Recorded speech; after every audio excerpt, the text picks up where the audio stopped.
보실 말씀 마가복음 11장 20절에서 25절 말씀. 그들이 아침에 지나갈 때에 무화과 나무가 뿌리채 마른 것을 보고 베드로가 생각이 나서 여짜오되 랍비여 보소서 저주하신 무화과 나무가 말랐나이다. 예수께서 그들에게 대답하여 이르시되 하나님을 믿어라. 내가 진실로 너에게 이르노니 누구든지 산더러 돌려 바다에 던지리라 하며 그 말하는 것이 이루어질 줄 믿고 마음에 의심하지 아니하면 그대로 되리라. 그러므로 내가 너에게 말하노니 무엇인지 기도하고 구하는 것은 받은 줄로 믿어라. 그리하면 너에게 그대로 되리라. 스스로 기도할 때 아무 폐괴나 혐의가 있거든 용서하라. 그리하여야 하늘에 계신 너희 아버지께서도 너희 허물을 사하여 주시리라 하시니라. 아멘.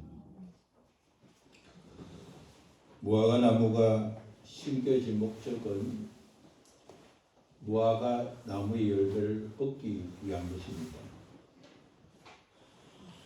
먹지 못할 열매를 맺는 무화과 나무는 무화과 나무를 심은 목적과 이탈되는 것입니다. 예수님께서 잎사귀를 볼 때 열매가 있겠다 생각하고 무화과 나무에게 갔더니 아무 열매를 찾지 못했습니다. 그래서 예수님께서는 무화과 나무에게 이제부터 영원토록 사람이 내게서 열매를 따먹지 못하리라 그렇게 말씀했습니다. 심겨진 목적대로 살지 못하는 무화과 나무에게 그 목적을 상실한 무화과 나무가 이제는 영원토록 사람들이 내게서 열매를 따먹지 못하는 나무가 되게 하셨습니다. 제자들은 예수님께서 하신 말씀을 들었습니다. 그리고 그 다음날 아침에 예수님이 말씀하신 그대로 무화과 나무가 뿌리채 말라버린 것을 보았습니다. 그들의 뿌리채 말라버린 무화과 나무를 보면서 어제 예수님께서 말씀하신 그 말씀이 기억에 나서 예수님께 무화과 나무가 말라버린 것을 말씀을 들었습니다. 베드로가 생각이 나서 여쭈하되 랍비여 보소서 저주하신 무화과 나무가 말랐습니다 라고 말씀을 드렸는데 예수님은 전혀 다른 말씀을 하시는 것처럼 보입니다. 하나님을 믿어라. 그리하면 내가 진실로 너에게 이르노니 누구든지 이 산더러 들리어 바다에 던지라 하며 그 말하는 것이 이루어질 줄 믿고 마음에 의심하지 않으면 그대로 되리라고 말씀했습니다. 말하는 것은 말하는 자의 믿음대로 상상할 수 없는 그 이상의 것도 가능하다는 말씀을 하신 것입니다. 바다에 산더러 산이 들려서 바다에 던져지는 것이 불가능합니다. 그러나 만약에 그것을 실제로 믿고 하나님을 믿고 하나님께서 그렇게 하실 일들을 알고 그렇게 하면 의심하지 않으면 그대로 된다고 말씀하시면서 내가 너에게 말하는데 무엇이든지 기도하고 구하는 것은 받은 줄로 믿어라. 그리하면 너에게 그대로 되리라고 말씀했습니다. 우리가 법정에서 심판을 받아 체벌을 받았을 때 자기가 그 법정에서 받은 데에 따라서 삶을 살게 됩니다. 징역 5년을 내리면 5년을 살게 되고 무죄가 되면 지금까지 죄인으로 취급을 받았다가도 법정에서 무죄라고 판결을 받는 순간 그냥 일상의 삶으로 돌아올 수 있습니다. 어떤 죄를 통해서 죄에 대한 처벌을 받게 되면 사람은 두 가지를 선택해야 됩니다. 처벌하는 목적은 망하게 하는 것만 목적이 아닙니다. 더 이상 그 죄를 짓지 못하게 하는 것만 목적이 아니라 그 죄를 깨닫고 회개해서 새롭게 시작하게 하는 목적이 있습니다.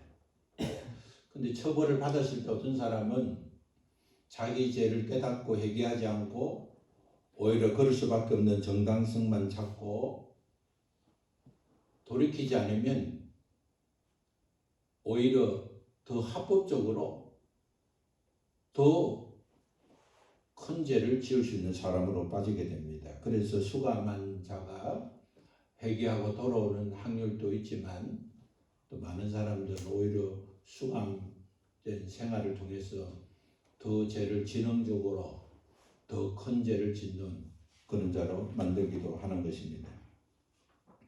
오늘 뿌리채 말라들인 무화과 나무는 잎만 열매가 있는 것처럼 보이고 실제는 아무 열매가 없었기 때문에 체벌을 받은 것입니다. 그래서 더 이상 심겨진 나무로 살 수 없는 존재가 되었습니다. 만약에 무화과 나무가 잎도 없고 아직 열매도 없다면 전혀 문제가 없습니다. 아직 때가 되지 않았기 때문에. 그러나 잎은 열매가 있는 것처럼 잎사귀가 낮고, 그러나 실제는 열매가 없는 것은 마치 이스라엘 백성들에게 회개하라, 천국이 가까워졌다, 하나님의 복음을 믿고 돌아오라는 말씀을 들었을 때 그들은 그 말씀을 듣고 회개하고 돌아오지 않은 겁니다.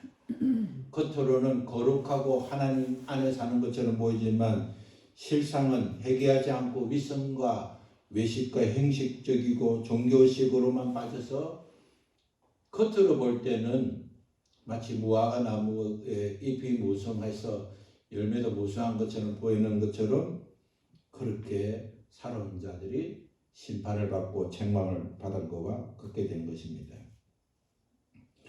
예수님께서 이렇게 무화과 나무를 저주하시고 또 뿌리채 말라는 것을 보면 우리는 몇 가지를 생각할 수 있는데, 그 첫 번째는 예수님은 구원자로 오셨지만 심판주가 되신다는 겁니다. 우리가 예수님 믿을 때 예수님 나를 구원하셨다, 그게 끝나는 것이 아니라 예수님은 나를 구원하셨고 구원하신 예수님께서 내가 행한 대로 또 내가 심은 대로 그대로 우리 주님이 판단하시고 또 결정하신 심판주가 되신다는 것을 알아야 되는 것입니다. 그리고 그 심판의 기준은 뭔가? 무화과 나무가 열매가 있냐 없냐를 통해서 심판을 한 것처럼 우리 주님께서는 우리에게 준 소명을 감당하는 것이 우리에게 준 열매인데, 하나님께서 우리에게 주신 그 소명을 내가 잘 감당하고 있느냐, 그 소명대로 살고 있느냐, 하나님께서 우리에게 일터를 주시고 또 우리에게 삶의 터전을 주신 그곳에서 내가 주님 주신 목적을 이루고 있는가의 열매를 보고 판단하시는 것과, 또 우리 주님께서 이것을 통해 주시는 것은 바로 이것이 기도의 능력은 무엇인가를 보여주시기 위한 사건인 것을 알 수가 있습니다. 예수님은 구원하시지만 심판하신다. 예수님은 열매를 보시고 심판의 기준으로 삼으신다. 예수님께서 말씀한 것처럼 그대로 되어지듯이 예수님을 모신 그리스도인들도 말한 대로 그대로 되어지는 것이 바로 기도의 능력이라는 것을 말씀해 주시기 위함인 것입니다. 오늘 우리에게 찾아오는 여러 가지 일들이 있습니다. 어려움도 있고 고난도 있고 역경도 있고 가난도 있고 질병도 있고 앞길을 막고 있는 여러 가지 일들이 있습니다.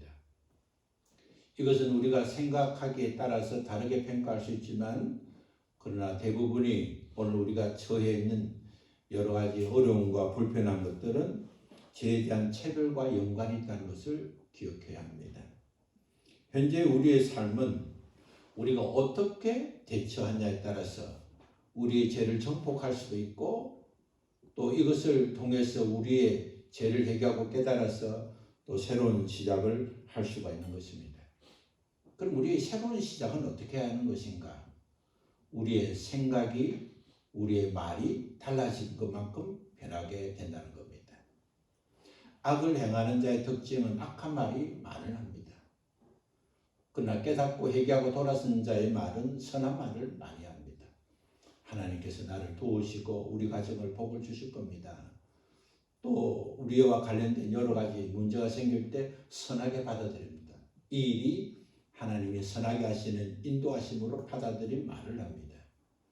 악한 자들은 모든 것을 악하게 풀어야 합니다.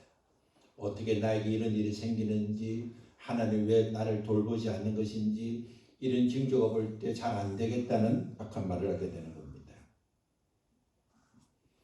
우리가 하나님 앞에 쓰임받고 복을 받는 것은 우리의 마음으로 품고 우리가 입으로 뱉은 말을 통해서 산을 옮기는 기적이 일어나는가 하면 산과 어둠에 깔려서 죽는 그런 일도 일어나게 되는 겁니다.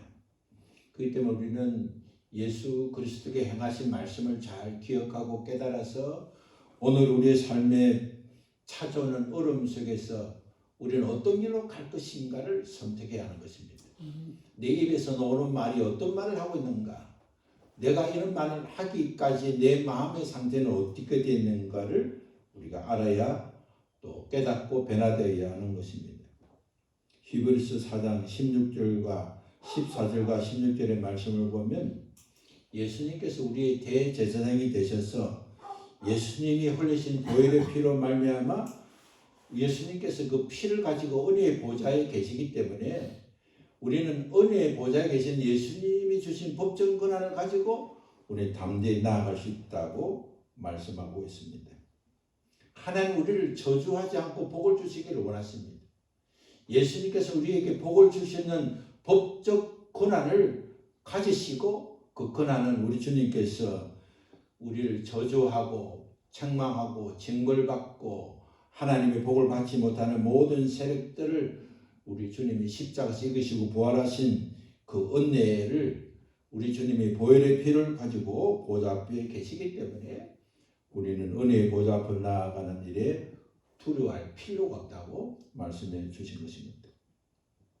하나님의 자녀가 된 것은 단순히 내가 하나님의 자녀가 됐다고 생각하고 믿는 것을 되는 것이 아니라 법적으로 하나님의 자녀가 되었다는 것을 믿어야 하는 것입니다.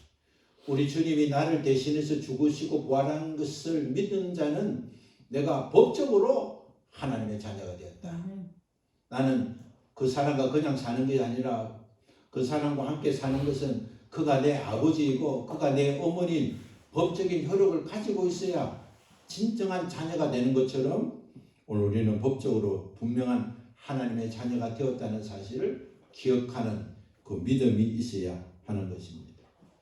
골로새서 2장 13절과 15절의 말씀을 보면 우리 주님께서 우리에게 주신 법적 지위가 있습니다.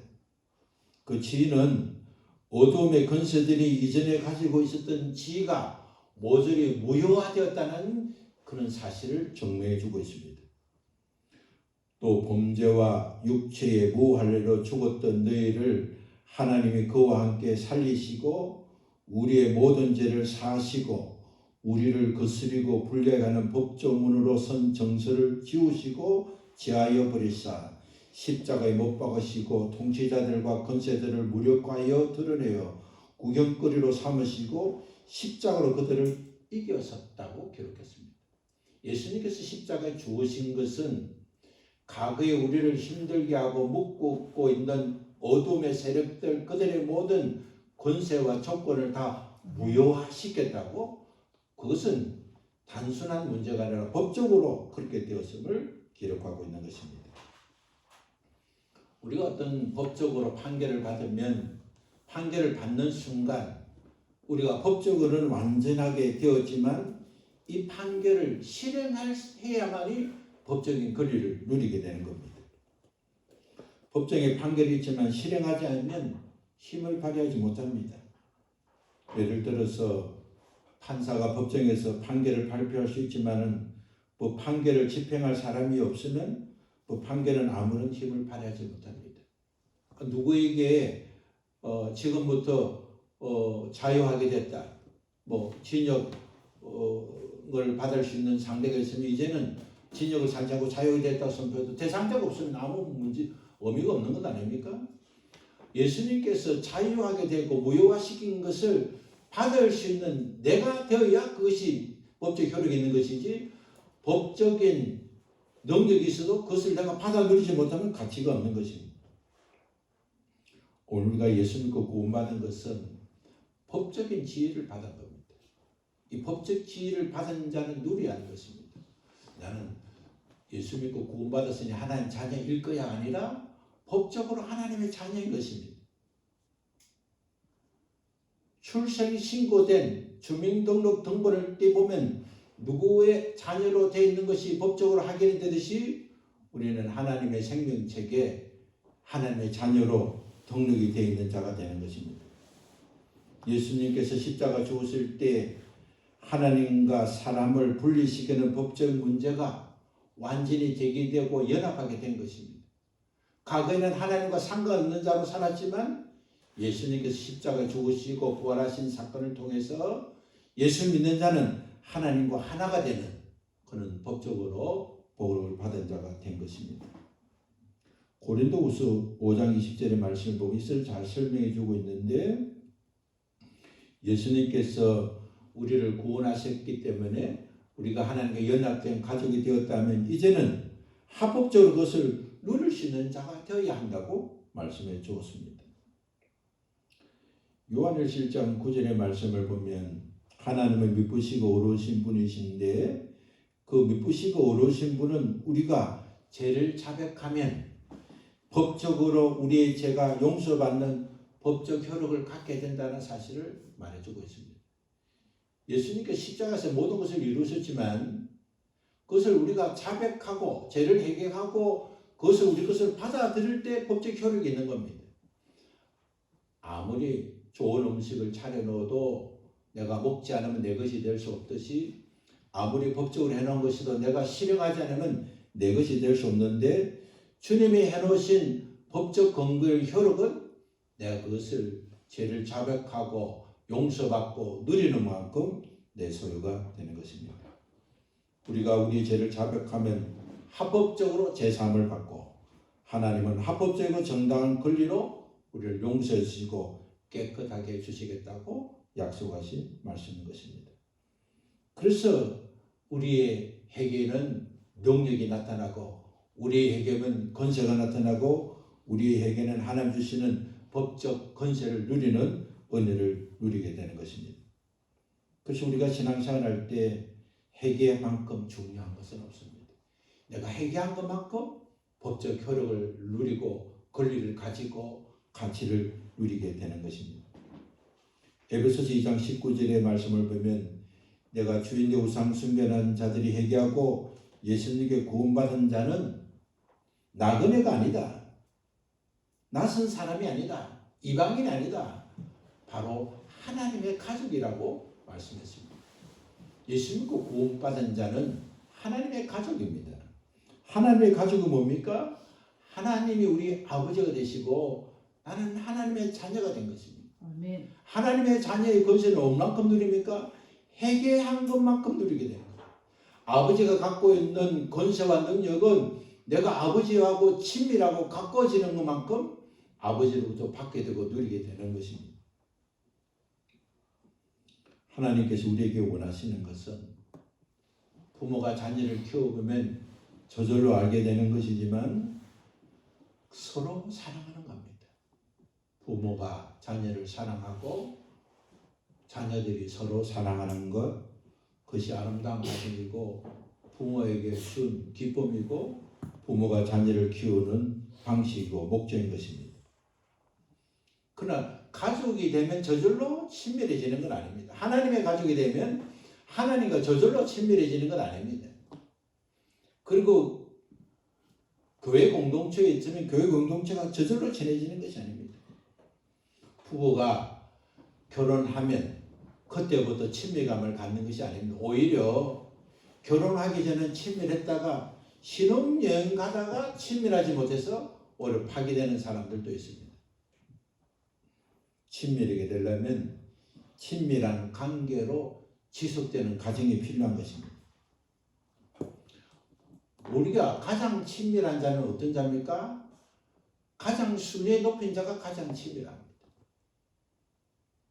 내 인생에서 내 1번이 아내면 아내하고 가장 친밀한 관계가 되고 내 인생의 2번이 되는 자가 있으면 그 2번과 친밀하게 되는 겁니다. 우리가 먼저 하나님을 사랑하는 이유가 거기에 있는 겁니다. 하나님을 먼저 사랑할 때 하나님과 먼저 친밀한 관계가 되고, 하나님과 친밀한 관계가 되면 하나님과 친밀한 관계를 통해서 모든 관계들이 회복되기 때문인 것입니다. 저는 아내와 만나서 이제 40년이 지났는데, 부부가 소통이 잘 되려면 여러 가지 과정들이 필요합니다. 부부가 서로 잘 소통이 안 될 때는 전혀 그런 의미로 한 말이 아닌데 오해하고, 서로가 오해하고 속상하고 감정 상하고 어떻게 나에게 그런 말을 할 수 있나 하는 소홀한 마음이 생깁니다. 그러나 세월을 살다 보면 서로가 소통의 관계가 깊어지면 이제는 오해하는 말들이 점점 줄어들고, 이제는 말을 하지 않아도 눈만 봐도, 눈빛만 봐도, 또 표정만 봐도 이 사람이 무슨 생각을 하고 있구나, 이 사람 이것 때문에 좀 서운했구나, 아니면 좋아했다는 것을 쉽게 전달할 수 있습니다. 친밀한 관계는 믿음의 관계입니다. 오늘 예수님께서 말라버린 뿌리째 말라버린 무화과 나무를 통해서 말씀하시고자 하는 것은 하나님을 향한 그 믿음의 말대로 결과가 나타난다는 겁니다. 잎만 무성하고 열매가 없으면 나무에 구실을 못하고 영원토록 열매 맺지 못하는 나무가 되고, 잎만 무성한 신앙인으로 살면 이스라엘이 멸망하는 것 같이 우리의 신앙도 겉으로만 신앙생활하고 내실이 없으면 무너지지만, 그러나 마음으로 믿고 입으로 고백하는 믿음을 가지고 사는 자는 그만한 상상할 수 없는 그 은혜를 누리게 된다는 것입니다. 믿음의 조상이 아브라함이 처음부터 믿음의 사람이 되었습니까? 그렇지 않습니다. 아브라함의 믿음은 하나님과 평생 동안 살면서 점점 자란 믿음인 것입니다. 아브라함은 힘들고 어려운 단계마다 하나님을 배반하기도 하고 하나님 뜻과 상관없는 길로 가기도 했습니다. 그러나 하나님은 그럴 때마다 아브라함을 이해하시고 용서하시고 또 사랑하시고 도와주시고 인도하신 것을 보면서 하나님을 점점 배워가고 알아가게 되었습니다. 아브라함이 그의 하나뿐인 아들 이삭을 하나님께 바칠 수 있는 믿음은 하나님을 만난 40년의 세월이 지난 후였습니다. 그는 40년 동안 하나님의 성품을 알아가고 하나님의 사랑을 배워가고 하나님의 선하심과 능력과 지혜를 알았기 때문에 하나님께서 그렇게 하실 때는 그만한 이유가 있고, 하나님이 그렇게 하시면 또 하나님께서 더 나은 것을 제공하시고, 하나님께서는 뺏어가시는 분이 아니라 채워주시는 분을 알았기 때문에 그는 아들 이삭도 바칠 수 있는 믿음이 된 것입니다. 이러한 믿음은 어디서 생산됩니까? 마음에서부터 시작이 되는 것입니다. 그래서 구원은 마음으로 믿고 입으로 고백하는 것입니다. 오늘 우리의 입이, 우리가 말하는 말이 악한 것은 왜 그렇습니까? 마음에서 여전히 옥토가 되지 못하고 선하신 주님의 뜻을 기억하고 심겨지는 마음이 되지 못해서 그렇습니다. 나의 마음밭에서 하나님을 향한 기대와 소망이 있어야만이 열매 맺는 믿음이 되고 열매 맺는 마음으로 고백하는 말이 되는 것입니다. 마음이 깨끗하고 마음이 옥토가 되려면 마음에 일어나는 여러 가지 악하고 더러운 것을 담아낸 것을 회개하고 드러내야 됩니다. 그리고 그 마음을 하나님께 집중하는 그런 훈련이 필요합니다. 우리는 반드시 어떤 문제를 해결하는 것이 필요하고 그 해결한 다음에 그것을 실행할 수 있는 그런 노력이 반드시 됩니다. 우리 주님께서 법적으로 제 용서하는 문제를 해결해 줬으면 그 법적 효력을 가지고 우리는 기도하고 그 법적으로 효력을 우리가 실행하고 얻어야 됩니다. 그런 것처럼 우리 마음도 또 회개해서 깨끗하게 되었으면 깨끗한 마음을 가지고 하나님께 집중하는 일에 우리가 훈련이 돼야 됩니다. 훈련되지 않고 되는 것 없습니까? 왜 몸의 근육을 만듭니까? 내 의지대로 몸이 움직이게 하기 위해서 그렇습니다. 마음은 원이지만 몸이 움직이지 않으면 소용이 없기 때문에 내 몸과 내 신체를 내 의지대로 활동할 수 있게 만들기 위해서 운동을 하지 않습니까? 그와 마찬가지로 내 마음이 내가 원하는 대로 움직일 수 있는 마음의 훈련을 해야 되는 것입니다. 내 마음을 하나님께 계속 집중하는 훈련을 해야 됩니다. 내 마음을 하나님께 드리는 일이 훈련되어야 됩니다. 그런 훈련이 된 자를 어린아이같이 된 자인 겁니다. 세상 속에서는 어린아이는 무능한 존재지만 하나님께는 하나님 없이는 안 됩니다. 하나님이 도와주셔야 됩니다. 저는 하나님이 필요합니다. 저는 하나님이면 충분합니다. 어린아이는 다른 것 바라지 않습니다. 그냥 엄마하고 함께 있으면 다 됩니다. 그렇기 때문에 어린아이는 성공, 출세, 믿음 뭘 바라지 않습니다. 엄마만 있으면 됩니다. 그래서 장난감 갖고 놀다가 엄마가 없으면 웁니다. 그런 어린아이가 같은 마음으로 우리의 마음을 계속 집중하고 훈련시켜야 됩니다. 하나님 원치 않는 것, 가진 것들 회개하고 주님께 집중하는 훈련이 필요한 것입니다. 빌립보서 2장 3절과 4절의 말씀 보면 아무 일이든지 다툼이나 허용으로 하지 말고 오직 겸손한 마음으로 각각 자기보다 남을 낮게 여기고 각각 자기 일을 돌아볼 뿐더러 또한 각각 다른 사람의 일을 돌아보라고 했습니다. 예수 믿고 구원받은 자, 마음으로 깨끗하고 집중하는 자는 다툼이나 허용을 하지 말라. 그 말을 해서 다툼의 원인을 제공하지 말고 내가 어떤 말을 하면 다툼의 원인이 아니라 오히려 그 사람을 높이는 겸손한 말, 남을 나보다 낮게 여긴, 약하게 여기기 때문에 당신이 왜 그래 그러지? 그 사람은 나보다 나으면 책망할 일이 없지 않습니까? 언제든지 뭘 할 때 가르치려고 하지 말고 우짓을 하지 말고 뭘 하려고 하지 말고 자기가 가지고 있는 것을 가지고 나보다 나은 사람인데 저렇게 할 때는 저만한 이유가 있다 생각하고 언제나 그 사람의 일을 잘대로 돌봐주는 사람, 그런 마음가짐이 되는 것이 우리의 목적으로 삼고 점점 나아가야 하는 것입니다.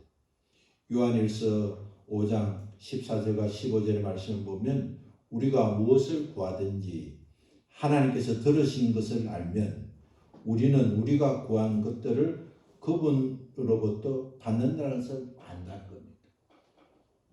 구하면 하나님께서 내게 주신 것을 안다는 거예요. 내가 무엇을 구하는지도 모르면 그냥 우리가 무엇으로 주원 무엇으로 그래 구하면 주도 받은 줄도 모르는 거예요.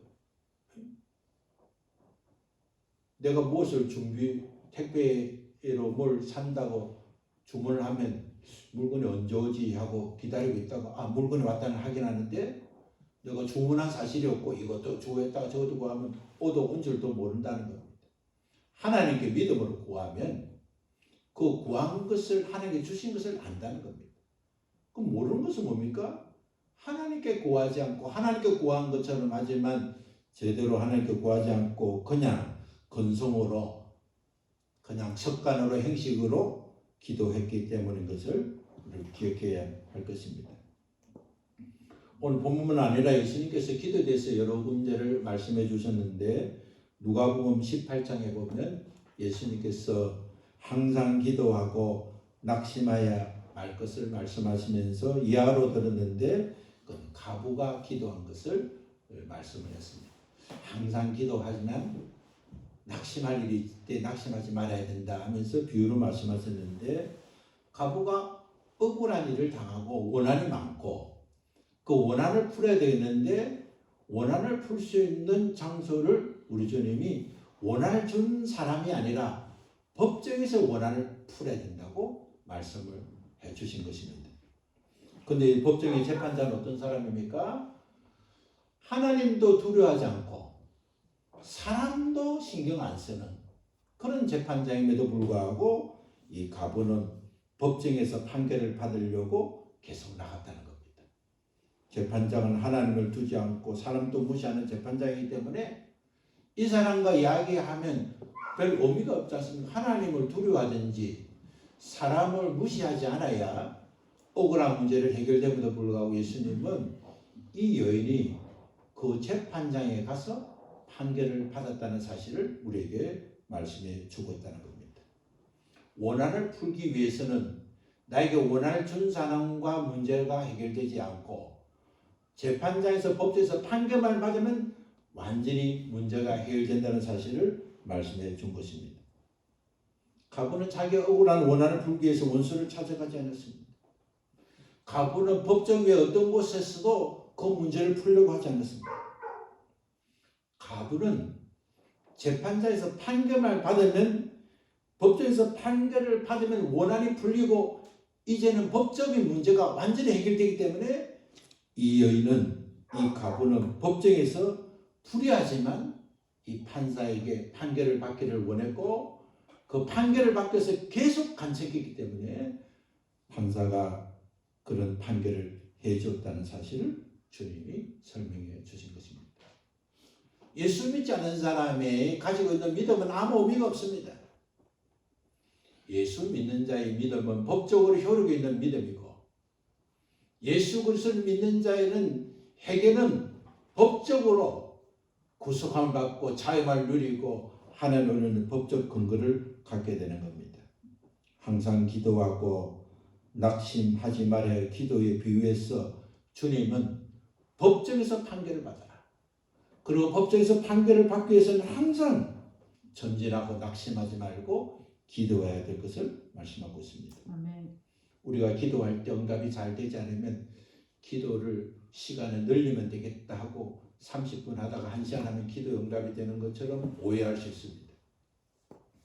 기도의 시간을 늘리기 이전에 기도의 비결을 배워야 하는 것입니다.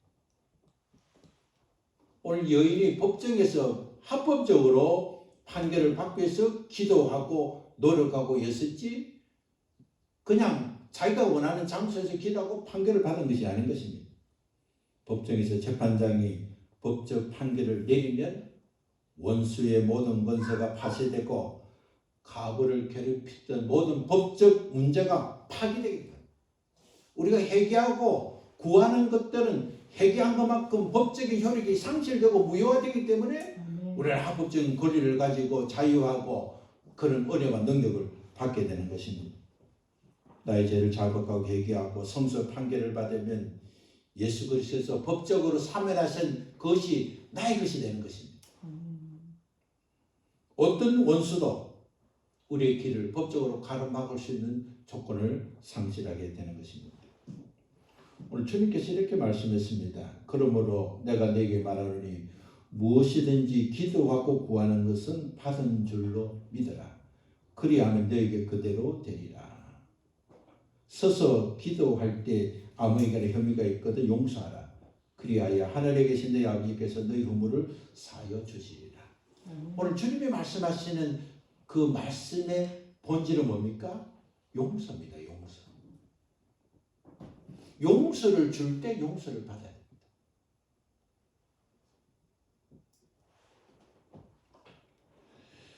오늘 그 용서는 어디서 이루어지는 겁니까?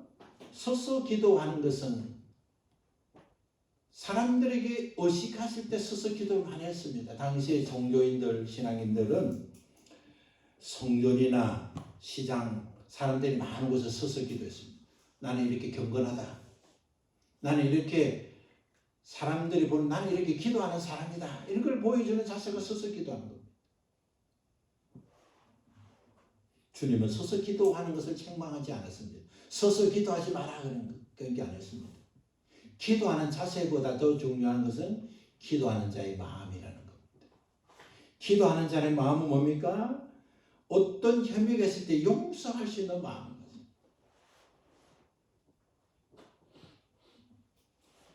욥기서를 읽어보면 욥이 고난 가운데 있을 때에 그가 자기 편을 들어주지 않았던 친구들을 네가 그렇기 때문에 그 꼴을 당하는 거지.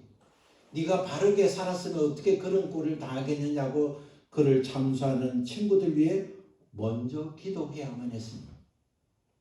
욥의 친구들을 위해서 기도할 때 그는 하나님께 용서함을 받는 법적 고난을 부여받게 됩니다.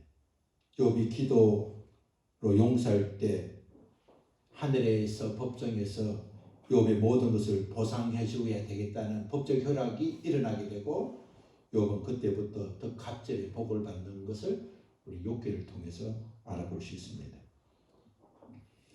요한일서 4장 9절에서 11절 말씀 보면 악한 이웃을 위해 용서와 사죄의 강구를 하나님께 올려드릴 수 있던 마음이 바로 하나님의 법정에서 인정되는 마음인 것을 기록하고 있습니다. 우리는 하늘에서 이루어진 것이 땅에서 이루어지기를 기도하고 있고 하늘에서 이루어진 것이 땅에서 이루어지려면 마태복음 16장 19절 기술 말씀대로 땅에서 매면 하늘에서도 매이고 땅에서도 풀면 하늘에서 풀린다는 말씀을 우리 기억해야 할 것입니다. 용서할 수 있는 마음, 분노와 아픔과 슬픔과 탄식과 저주가 남아있는 마음이 아니라 회개하고 용서함을 받음으로 모든 잘못이 나로부터 시작된다는 사실을 알고 다른 사람의 잘못으로 내가 된 것이 아니라 하나님께 기도할 때에 모든 잘못의 출발은 내가 주인 되어서 우상 숭배하며 살아선 죄인 것을 깨닫고 다른 사람과 좋은 친밀한 관계가 되지 못한 것이 발견되면 그 사람의 혐의가 생각나면 용서하고 그러면 하늘에 계신 하나님께서 허물을 내가 실수로 내가 부주의로 내가 일어난 그 허물들까지도 우리 주님이 사하시게 해주시겠다고 약속했을 것입니다. 그럴 때는 어떤 일이 납니까? 그때는 다이나믹한 삶이 되는 것이죠. 말하는 대로 심은 대로 행한 대로 거두는 것을 보게 되고 말라버렸던 인생 같은 인생이었지만 오히려 이 땅에 새겨진 사명과 책임을 다하고 많은 사람들에게 열매를 나눠주고 하나님 주신 거룩한 목적을 이루는 믿음의 사람이 되는 것입니다. 복음은 하나님의 용서입니다. 복음은 회개하는 자에게 용서함을 주시고 구원하시는 은혜를 증거되는 것입니다. 하나님 나라에 부여한 자는 무엇입니까? 용서함을 받은 것 분량만큼 용서함을 받은 분량만큼 신고 행하는 자에게 주시는 상급인 것입니다. 오늘 이 시대를 살아가는 우리들에게 오늘 우리에게 주어진 모든 어려움과 아픔들이 있을 때 우리의 새로운 선택을 통해서 하나님이 나를 용서하신 법적 효력을 내 것으로 삼고 하나님이 나를 법적으로 구원해서 하나님의 자녀로 삼으시고 은혜를 베풀어 주셨는데 그 은혜를 누리도록 마음을 깨끗하게 힘쓰고 마음을 주님께 더 집중하기로 힘써서 하나님 주시는 축복과 은혜를 받는 우리 모두 되시기를 예수 그리스도 이름으로 축원합니다. 함께 일어나겠습니다.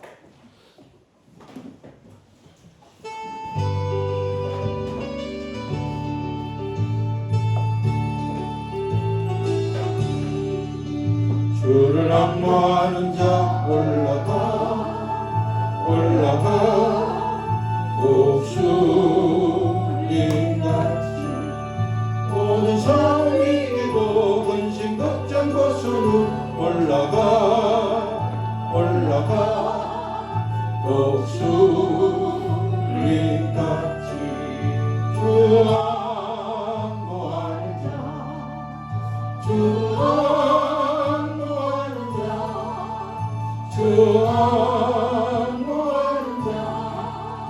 늘 강건하리라.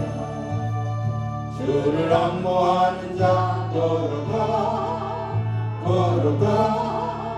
못하지 않네.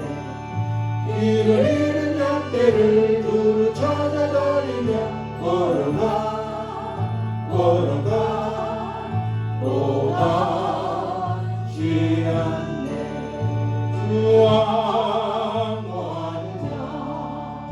주 악무하는 자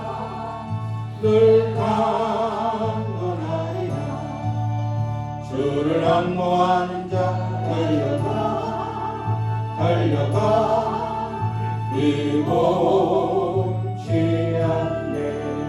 선선물을 향하여 멸류관을 얻도록 달려가 멈지 않네. 주 안무하는 자, 주 안무하는 자, 주 안무하는 자 늘 강건하리라. 주를 안무하는 자 올라가 독수리 같이 은혜 아래 뛰놀며 주의 영광 보리라. 올라가 독수리 같이 주 안무하는 자, 주 안무하는 자, 주 안무하는 자 늘 강건하리라.